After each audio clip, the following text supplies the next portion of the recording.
सुरेश के दो बेटे थे, भीरू और धीरू। वो अपनी आखिरी वक्त में अपने बिस्तर पर था और उसके दोनों बेटे उसके पास आंखों में आंसू लिए बैठे थे।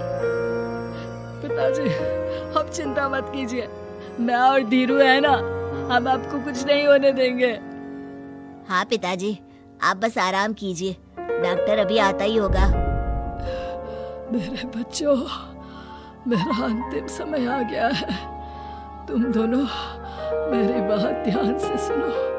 मैंने वकील से कहकर अपनी जायदाद तुम दोनों में आधी आधी बांट दी है। मेरे जाने के बाद तुम दोनों मिलकर रहना, एक दूसरे के सुख दुख में साथ देना। तुम्हारी माँ की भी यही इच्छा थी। जी पिताजी, आप जैसा कहेंगे हम वैसा ही करेंगे। जी पिताजी, आप जैसा कहेंगे हम वैसा ही करेंगे। और सुरेश उन्हें छोड़कर चला जाता है। अरे धीरू भाई, मैं तुझसे कहना चाहता था कि मुझे व्यापार बढ़ाने के लिए कुछ रुपयों की जरूरत है। अब पिताजी के जाने के बाद हम दोनों ही एक दूसरे का सहारा है।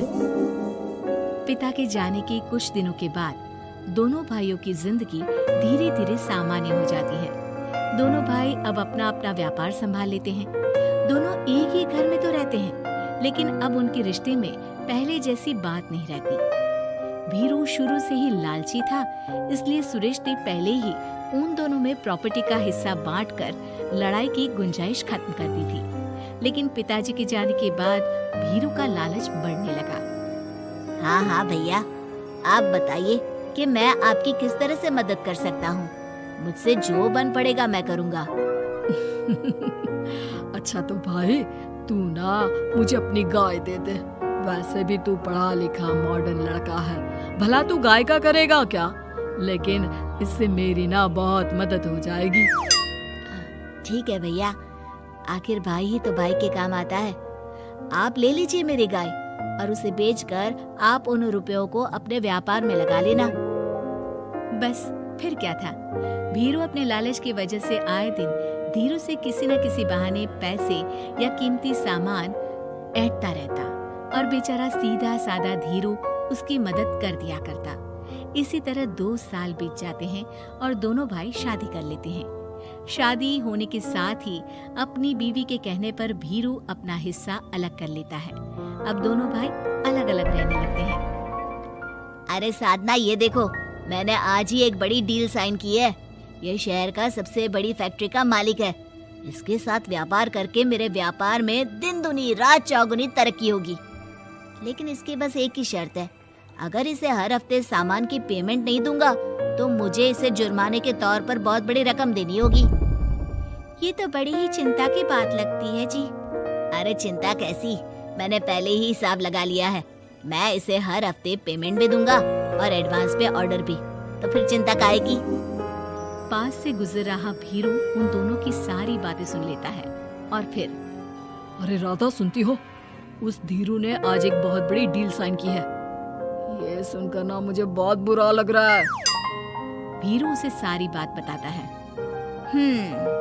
तो ऐसे हाथ पे हाथ रख के गुस्सा करने से क्या होने वाला है? आप तो उस डील की कमजोर कड़ी जानते ही हैं, तो मारिए हथौड़ा। अगले दिन धीरू के घर में चोरी होती है और उसमें उसके वो रुपए भी चले जाते हैं जो धीरू डील के मुताबिक क्लाइंट को देने वाला था। फिर शर्त के हिसाब से धीरू को जुर्माने की रकम देने के लिए अपना घर गिरवी रखना पड़ता है और उसका व्यापार भी बंद हो जाता है। सुनिए जी, आप दिल छोटा मत कीजिए। आप कोई ऐसा बिजनेस कीजिए जिसे आप जल्दी से जमा सके और कम पैसों से भी शुरू कर सके। आप फल सब्जियों का व्यापार शुरू कीजिए। तुम ठीक कहती हो, मैं कल से ही मंडी जाकर सब जानकारी लेकर आता हूँ। उधर भीरू और राधा धीरू की बर्बादी की खुशियाँ मनाने में लग जाते हैं और इधर धीरू खूब मेहनत करके फिर से अपनी आर्थिक हालात पटरी पर ले आता है। लेकिन फिर एक दिन, अजी सुनती हो, तुम यहाँ पर उसके बर्बाद होने की गलतफहमी में खुश हुए जा रहे थे और तुम्हारे भाई का फल सब्जियों का व्यापार बड़ा अच्छा चल निकला है। मैं अभी बाजार में उसकी दुकान देख कर आ रही हूँ। अरे भीड़ लगी हुई थी वहाँ तो फिर जल्दी से अपने खुराफाती दिमाग से कोई आइडिया निकालो इस मुसीबत का। आइडिया तो बहुत अच्छा है मेरे दिमाग में। अपने भाई से कह के इसके गोदाम में चूहे डलवा दूंगी, फिर देखना नजारा। राधा की चालाकी से धीरू का ये काम भी ठप हो जाता है। अब धीरू और उसकी पत्नी के लिए उधार पर जीने के अलावा कुछ नहीं बचा था। बेचारा ईमानदार धीरू अपने भाई भाभी की चालाकी की वजह से बहुत बुरे दिन काट रहा था। मैं तो बिल्कुल बर्बाद हो गया साधना। पिताजी का दिया हुआ अच्छा खासा बिजनेस संभाल रहा था, लेकिन मेरी किस्मत ने मुझे यहाँ लाकर खड़ा कर दिया।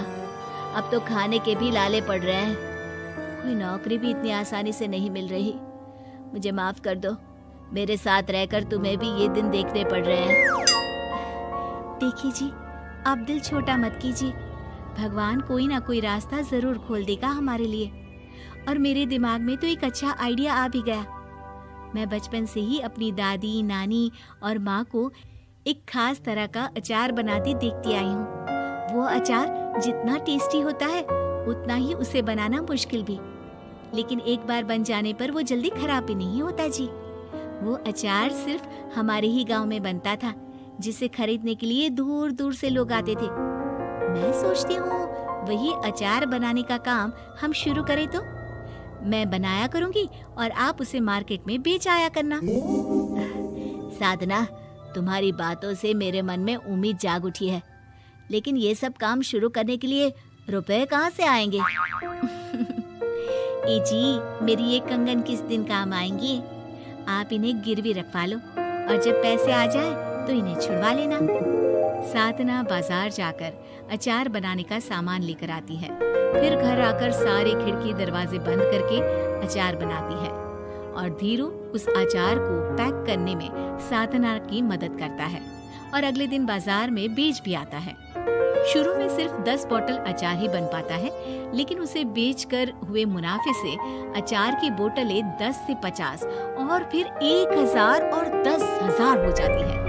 अब धीरू को अपने काम में मदद के लिए कुछ लोगों को भी काम पे रखना पड़ता है, लेकिन अचार अब भी साधना ही बनाती है और अपनी रेसिपी का सीक्रेट बनाए रखती है। अब देखते ही देखते धीरू साधना ब्रांड अचार आसपास के कई शहरों में मशहूर हो जाता है और धीरू के दिन एक बार फिर बदलते हैं। धीरू के पास अब धीरू से दुगना बड़ा घर, गाड़ी, धन, अचार की कई फैक्ट्रीज और नौकर चाकर होते हैं।